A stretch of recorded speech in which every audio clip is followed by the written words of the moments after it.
Now a good time to buy Bitcoin? Yes, but it's important to understand why. First of all, Bitcoin is at a $109,000 right now. And I personally have bought tens of thousands of dollars of Bitcoin at a price above $110,000. So while I'm way up on the vast majority of the Bitcoin I've ever bought, I am also down on tens of thousands of dollars of Bitcoin I bought at a price higher than today. So Bitcoin is significantly below its all-time high of $124,000. So it is on sale right now. But of course, we don't know. It could be more on sale in the future. And if you ask people like James Check, my favorite Bitcoin analyst, what's the lowest that Bitcoin could ever go in the future, he would say probably $80,000. So you're probably thinking, wait, why would Joel Baumgar buy Bitcoin right now if there's a chance it'll go lower? And the answer is because of the disparity, the difference between the upside versus the downside. Let's say there is a chance Bitcoin goes down to $80,000 for a matter of hours or days or something before it marches back up to 150,000. So let's say we're all certain that Bitcoin's going to 150 in the next, 6 to 12 months, probably by the end of the year, frankly, but who knows? And we're all certain it's going to go to $1 million in the next 5 to 10 years, which I think is a, reasonable estimation. And again, it has to go to more than $1 million per coin just to match the price of gold.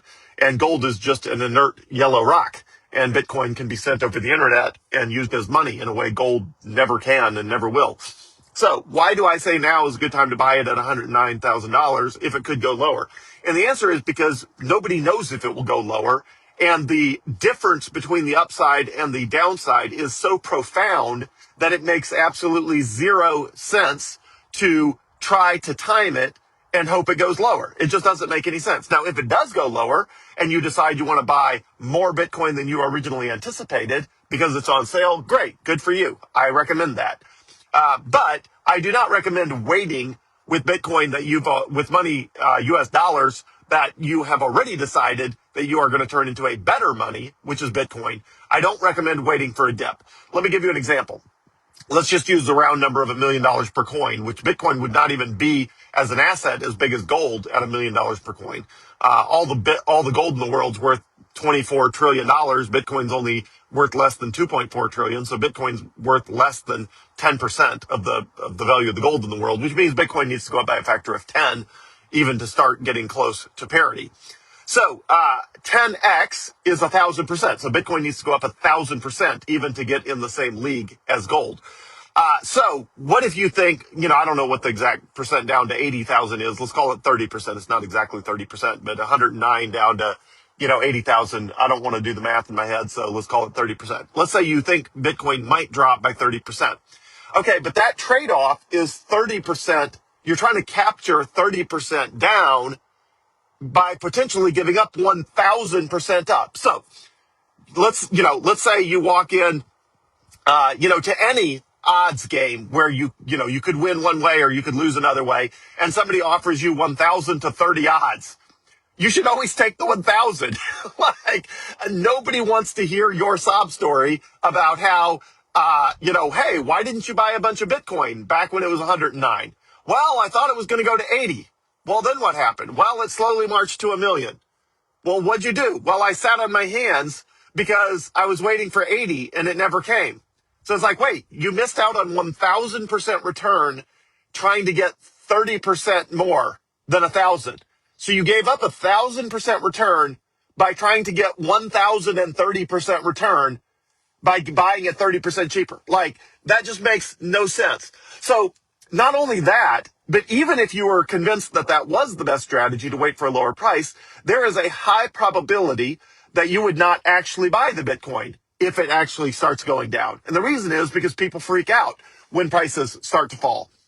So as prices fall, people get cold feet. The Bitcoin that they committed themselves they were going to buy, they don't. For example, I bought a lot of Bitcoin back in 2017 and early 2018 around $9,000.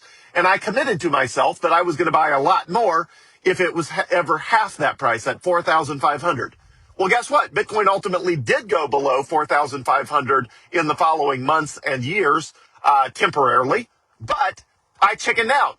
I didn't have time to figure out why it was down. I was afraid maybe it was down for good. Maybe I had missed the boat. Maybe I was late to the party.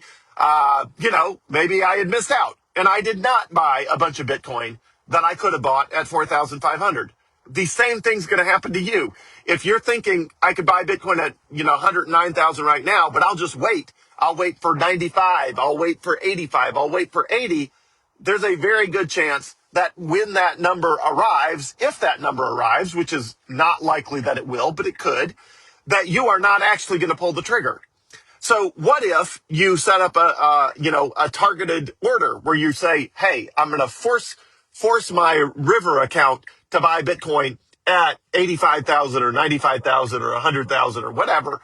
Guess what? There's a very good chance as it starts dropping, you're going to go cancel that order because it's going to be dropping and you're going to freak out like everyone freaks out, including all the reasons I did not buy a bunch of Bitcoin at 4,500. The cheapest I ever bought Bitcoin was 6,400 because I never bought the Bitcoin at 4,500 that I told myself I was going to. I never did it. I just never did it. Even if you could eliminate the possibility that you would chicken out, because somebody like me doesn't chicken out anymore. I mean, once you've been around Bitcoin for, 8 years, it's just, if you're going to buy it when it gets cheaper, you buy it when it gets cheaper. So even if you showed up and gave me $1,000 or $10,000 or $100,000 of your money and said, Joel, I want you to invest it. I don't want to have the ability to not invest it.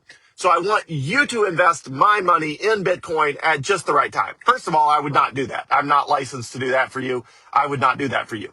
But even if I could, even if I had the license that allowed me to do that or whatever, even if I could, and you handed me $10,000 today and you said, Joel, all I care about is making the most money on my Bitcoin. You can wait as long as you want or as little as you want to invest it. Here's $10,000. I'll come back in 10 years and you just tell me what you did with it. If you handed me $10,000 of your money and my only job was to be a good steward of your money and to buy as much Bitcoin as I could with that money, I would immediately buy immediately buy $109,000 Bitcoin with your $10,000, like immediately. Now, if you came back the next day and said, hey, I said I wasn't going to check in for 10 years, but here I am the next day, what'd you do? I would say, well, I just bought Bitcoin immediately. And your answer would probably be, but wait, I told you could wait for a dip. I told you this. I told you all I care about is how much total Bitcoin I own in the long term. My answer is, yeah, the best way to make sure you own the most Bitcoin in the long term is to buy it at $109,000. Because, again, going back to that thing, I don't want you to come back in 10 years and you say, hey, Bitcoin's over $1 million. How much did my $10,000 turn into? And my answer would be, $10,000. And you're like, why? And I was like, well, I waited for a dip that never happened. And so I was hoping to get you, Bitcoin at a 5, 10, 20% discount, 30% discount. But it never came. And so, it turns out I had to buy the Bitcoin. I never bought the Bitcoin and here's your $10,000 back. Should have been 100,000. But it's just 10,000 because I never actually bought it. So there's just no way to win that one. There's just no way to win a game of trying to time a market. You cannot time a market. It doesn't work for Bitcoin. It doesn't work for stocks. It doesn't work for bonds. It doesn't work for anything. You can't time the market, which is why the saying in investing is time in the market is better than timing the market. So time in the market means if I invest right now, then I have the most time in the market because the amount of time that money is in the form of Bitcoin money is longer. If I invest it immediately when you give me that money, then it's in the market longer than if I wait a week or a month or a year and I keep hoping the price will hit 95,000 or 105 or 92 or 88 or 82 or whatever. That is all time I'm not in the market. And there are numerous people throughout the history of Bitcoin that never bought because the price never got to the price they wanted to buy, including a friend of mine who sold all his Bitcoin at $10,000.